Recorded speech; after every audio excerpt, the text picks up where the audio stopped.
नमस्कार मैत्रिणींनो, आज आपण बनवणार आहोत उडदाच्या डाळीपासून वडे, उडदाचे वडे आणि त्याच्यासोबत छान शेंगदाणे खोबऱ्याची आमटी। तर चला मग माझ्या व्हिडिओला लाईक करा, शेअर करा आणि माझे चॅनल शेअर करा जास्तीत जास्त। चला तर मग बनवू उडदाचे वडे। त्यासाठी आपल्याला लागणार आहे 2 वाटी उडदाची डाळ। ती आपण 5 ते 6 तासासाठी भिजत घालायची आहे।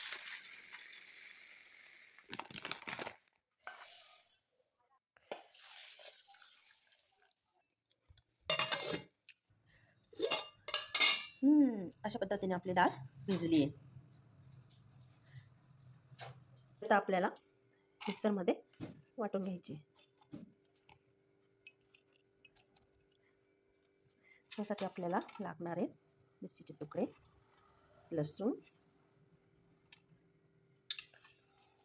जिरं, कोथिंबीर, चवीनुसार मीठ, थोडीशी हळद आणि आता ते सर्व मिश्रण आपल्याला वाटून घ्यायचे। आणि अशा पद्धतीने आपल्याला ते मिश्रण वाटून घ्यायचे। घट्टच पाहिजे की त्याचा आपल्याला असा आकार देता आला पाहिजे। त्यासाठी आपल्याला तेल तापवून घ्यायचे।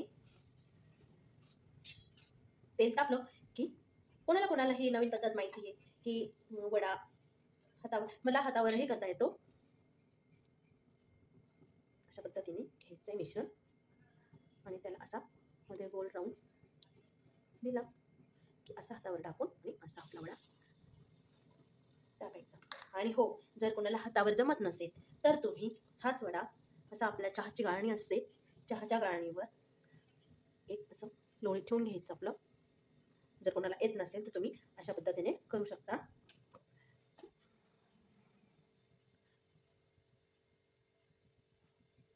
आणि हा असा त्यामध्ये सोडायचा। हे एकदम आपल्याला मंद आचेवर खरपूस भाजायचे, नाही तर काय होतं मध्ये कच्चे राहून जातात आणि वरून लाल होऊन जातात। तर हे आधी तेल तापवून घ्यायचे, नंतर वडे टाकल्यावर आपल्याला मंद आचेवर खरपूस असे तळून घ्यायचे। तर उडदाच्या डाळीपासून बनवलेले वडे तुम्ही नक्की ट्राय करा। खूप छान मेनू आहे हा साऊथ इंडियन। आता आपल्याला त्याच्यासोबत खाण्यासाठी चटणी बनवायची। चटणी किंवा आमटी, कोणाला जर आमटी आवडेल तर आमटी, थोडेसे शेंगदाणे, थोडंसं खोबरं, खोबऱ्याची टेस्ट खूप छान लागते, त्याच्यामुळे खोबरं जास्त घेणार आहे मी। तेव्हा आपण नेमक्याच मिरच्या टाकायच्या, आपला पदार्थ तिखट नको व्हायला म्हणून। आणि हे सर्व वाटण आता आपल्याला वाटून घ्यायचे।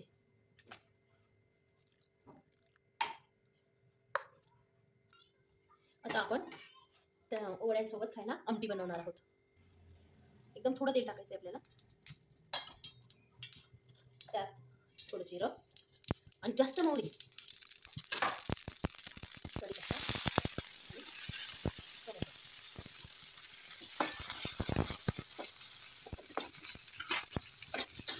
सर्व मिश्रण छान झालं का मग आपल्याला आपली ही पेस्ट टाकून घ्यायची। जे आपण शेंगदाणे आणि खोबरं तळलं ते आपलं वाटण टाकून घ्यायचं।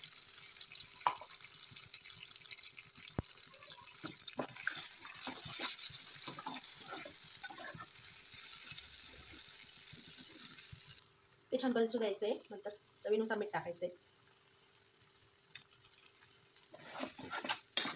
आणि तुम्हाला कशी घट्ट पाहिजे की पातळ पाहिजे त्याप्रमाणे थोडंसं पाणी टाकून घ्यायचं।